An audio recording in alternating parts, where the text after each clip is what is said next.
G'day guys and welcome to what is probably the latest round review there has ever been in AFL Supercoach content, and the reason for that is, well, I tried to get one of these out on Monday night and it just wouldn't happen. I sort of butchered it a bit and I was meeting up with a couple of mates for a kick of the footy and I thought, far out, I'll just do it another time. Had footy training Tuesday and I just never got around to it, so yeah, managed to squeeze one in now. It's actually Thursday at about quarter five, so I actually got footy training tonight as well. So a lot of training and a lot happening. So hence the very late review. So I'll go into it quite briefly because everybody sort of knows what's going on. This review's old news, so I'm not expecting it to get a whole lot of views, but we'll discuss how we went. Anyway, so 2,230. It's not too bad considering what I did do. If you don't follow me on Twitter, you have no idea, but you'll see in a moment an absolute, mind-numbing moment in my Supercoach career, or if you can call it that. But yeah, absolute brain fade, but you'll see in a minute. We only dropped 340 spots, which is, I'm taking that every day of the week because this was a real big blue. Holding top 2%, that's all right, hopefully. I've been sitting there for like 4 weeks now. Haven't gone up or down, it's just whatever. 6 out of 10 league wins, that's fine. Let's get into the team. And yeah, we're gonna do our last trade boost this week. I'm gonna just keep upgrading, just keep getting this team all sorted. And I already know what I'm gonna be doing. We lost Steele. That's unfortunate. We'll touch on him in a moment. So in defence, as always, Sicily has been so huge for me since bringing him in. Another pretty much, he scored 130 on debut and then 141.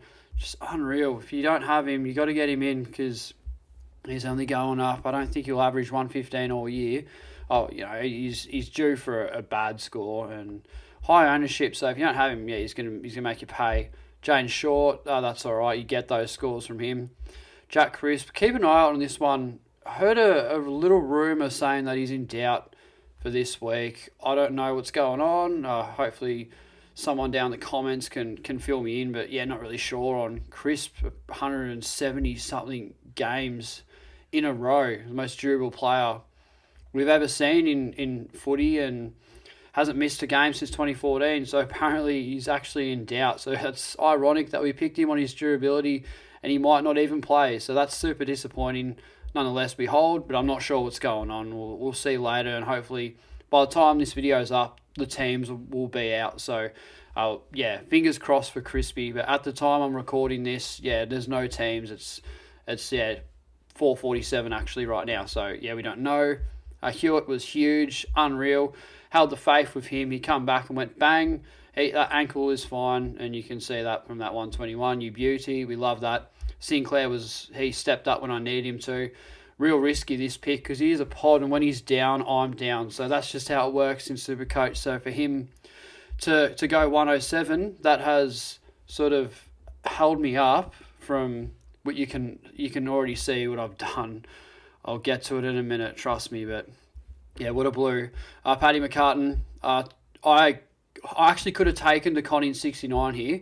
I got greedy, and here is the reason why. So I thought Sydney versus Essendon, I reckon McCartan has a chance to take 10 intercept marks. Our midfielders are that putrid. We are a gutless team, and I reckon just nothing's gone right. And I've been to 4 or 5 games this year, Essendon games, and it's the same shit every single week. Just we handball the shit out of it, and then when we go to kick it, it just bombs inside 50. So predictable. So a bloke like Paddy McCartan, I was just expecting him to almost hit a ton, if I'm honest. So yeah, he did well. 75, I'm taking that, and it was the right call. It was risky, but it was the right call. So yeah, love Paddy McCartan, and somebody that I think I'm going to hold over the buyers. So yeah, DeConning was good. O'Driscoll, I want to trade him out to Buku Karmas. I can't this week. It doesn't work with my structure and my trade plans. So unfortunately, he's just going to be dead wood on the bench for now. I can get rid of him whenever. I don't know if he plays anytime soon. Hopefully not, because I want him to hold his price just under 300k. It's really flexible, so we'll get rid of him in a matter of time. Into the midfield, so Lockie Neal, not great. This is, I think, the 4th week in a row where I've had a pretty bang average captain, and like not catastrophic, but not great. So 115, that's okay. I mean, I should take that because a lot of people had Oliver's 99 against West Coast. We expected him to go off, as you would, and he didn't. That's unfortunate. Same reason I captained McRae against Essendon. That one didn't work out. Sometimes their scoring history doesn't really matter. Tuke Miller stepped up. He's been unreal, and he's just going to keep dominating. Nothing better than watching him in the wet. He thrived off it. Played a really good game of footy. So, yeah, the midfield's going really well. McRae's solid without, being great, I suppose. Good without being great, as they say. So, yeah, I don't mind him. I've sort of lost VC roulette with him, though. I mean, every time I VC him, he goes a bit underdone. And when I don't VC him, that's where he drops those 140s. So, should I just keep the faith and have him as a captaincy option? I'm not really sure, but I will be VCing Paddy Cripps this week against Sydney. Doesn't have the best record against them, but don't take anything into that because they've always had George Hewitt. They don't anymore. It doesn't matter. I think Cripper is due. Was never going to play good against the Giants. They always get a hold of him. Rightly so. They've had DeBoer in the past, so it's been rough. I'm not sure what happened. Saw him in the ruck. I don't know if that's got anything to do with anything, but Cripper, he's in Brownlow form, so that would have been the first game all year, I reckon, where he wouldn't have gotten a vote. So I'm keeping the faith, and I'm going to VC him on the Friday night, and as if you wouldn't. I mean, I think that'll be a very popular captaincy option, and we'll see how we go. Jack Steele, he's got to go this week. He's been really disappointing the last 2 weeks. He's fought hard. We respect him for it. He went last week. He come off with a blood nose or something, blood mouth, and then he came back on and played the game out.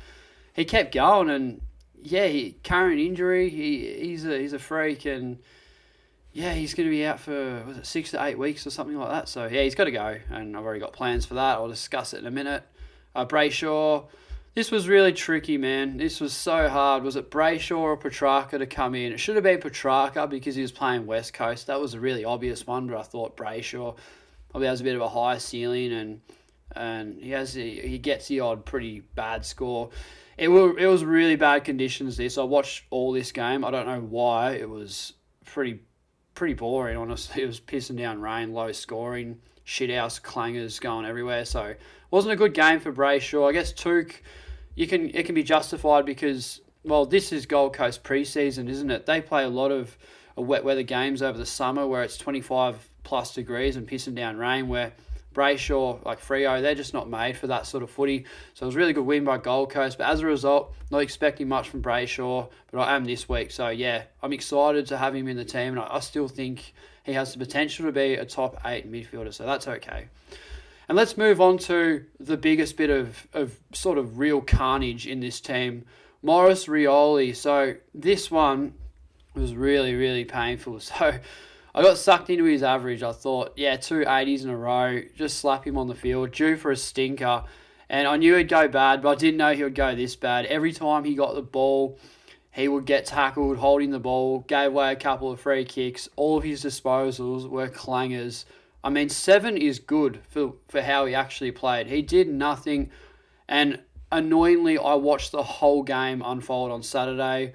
I couldn't watch till I struggled to. It was just bloody painful to see. It was just a shit game of footy, and it was the wrong move. I put up a poll on Twitter, and I think he was 1% more. Like, people would say he was a better field option than Carroll, and it was, I think, maybe 42% said Rioli, 41% said Carroll, and the rest was Hamilton. And Hamilton was the right call.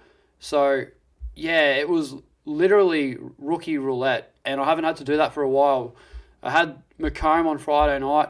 Who's taken that 41 either? That's a really bad score, even for a rookie. So you're going to roll the dice on one of these blokes, and hopefully they can get you over the line, but it just didn't happen. So realistically, I held my spot in the rank, but I pretty much got a donut.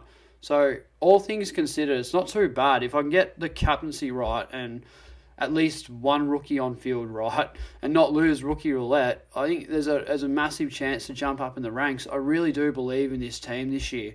It's just been a little bit unlucky with like the 1%ers, I guess, in Supercoach. So Rioli, he will never go anywhere near my field ever again, really, unless in 5 years' time he plays midfield, he's tearing it up. I don't know. Probably not, but yeah, this year there's no way. So he's going to go on the bench for, well, it's very obvious who, but that's the midfield. And the bench, I don't really care. I'm going to get rid of McDonald this week, I think.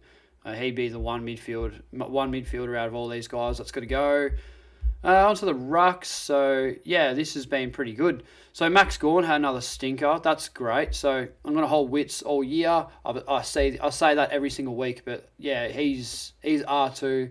Maybe R1. I don't know. He's playing better than Gawn is at the moment with Big Dogger Jackson back in the team, stealing the ruck time for the same reason I traded him out for Wits.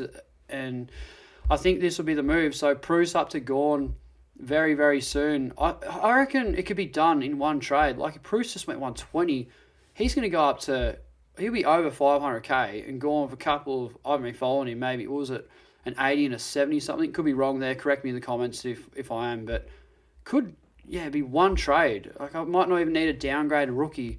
I might have 30 or 40 grand in the bank and then just straight up to Gawn. So that could be very ideal. So Bruce has been a star. We love these two. The cash cow ruck setup has just worked an absolute treat. We're so close to finishing this side, and these two have a massive reason for that. And Hayes as well. He's made a lot of money. He's been great at R3. We don't need him. Good for a 90 and then a 50. So, yeah, it's whatever. He's been very good. So, yeah, rucks, nothing wrong here.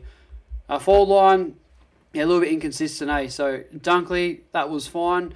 He bounced back. He's been pretty good last couple of weeks, I think. And Heaney, that's not too bad either.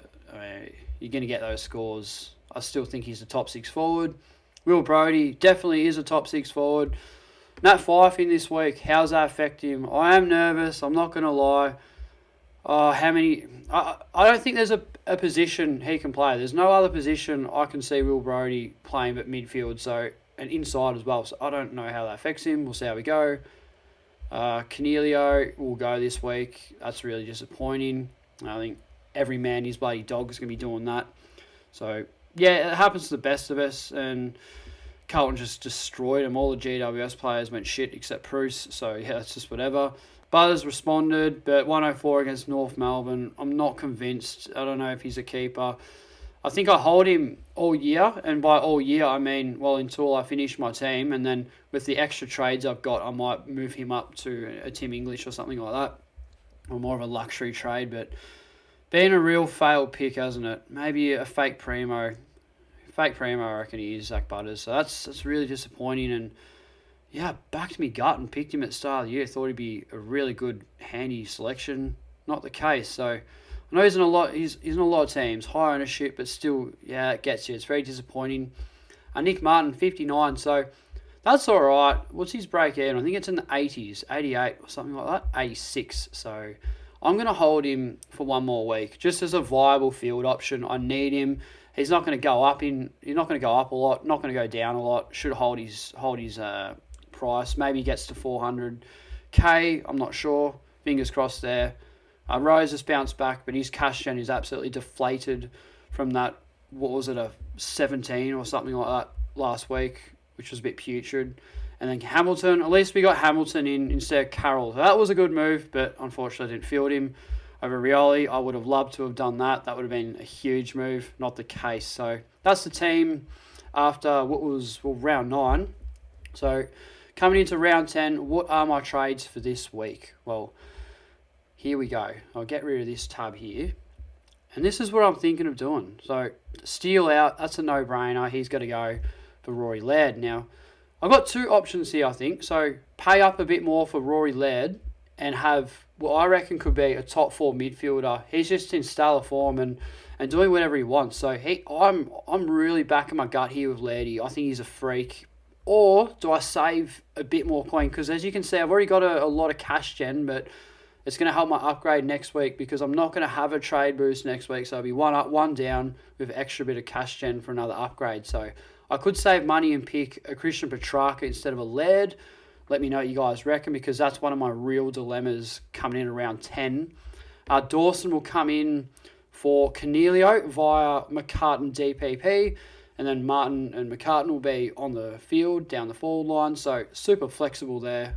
I rate that. And then Excuse me. And it'll be a straight up McDonald down to Greg Clark. So that's an obvious one. Bank some coin, and yeah, this is going to be it. So these will be the trades. I'm pretty confident with them, and it gets Rioli off the field. That's been a really big problem, Morris Rioli, this week. It has, yeah, it's really ruined my team a bit over round 9, because I was having a pretty good week until that happened, and then the captaincy didn't work out. Things just sort of went wrong a bit. So, but yeah, looking much better now. So we finish our defence, Sinclair at D6. That's okay. So yeah, no Tom Stewart, maybe a luxury trade. It just depends what happens. No Bailey Dale. There's a lot of really good honourable mentions here. So maybe we flip Sinclair or Dawson in the middle and then pick up a Stewart. I don't know yet. I haven't really decided. One more to go in the midfield. And I've been wanting to do this all week. Just piss Rioli off. Greg Clark on field. How bloody good's that? And yeah, Ruck's nothing else happening here. And then forward line, McCartan and Martin on the field. Absolutely fine with that. Yeah, it's fine with me. So yeah, very happy with the side. Again, keep an eye out on Jack Crisp. I hope he plays. Fingers crossed. Teams will be up by the time this is on YouTube. But yeah, that's it. Once again, I do apologise for what has been a lot of late uploads this year. I started a new job. I'm full time. A lot of back into footy and training a fair bit. There's just always something going on, and I've only got a small window where I can get a video up, and if it doesn't go well, like if I butcher something and I've got to start over again, or shit happens. Being a YouTuber, you deal with this stuff. It's very difficult to get it up. So yeah, I do apologise for that, but it's up now, and hopefully we have a good week. Hopefully nail the captaincy. So yeah, VC and Cripper for not really sure yet. Maybe just Neil. I don't know yet. We'll see how we go. I'll keep you updated on Twitter anyway. So yeah, that's the team. Hope you guys enjoy. More importantly, hope you guys have a really good week. Nearly the bye, so I hope we're prepared for that. I think I am. I'm not sure yet. We'll see how we go. Take it easy, everyone. And as always, I'll see you guys in the next video.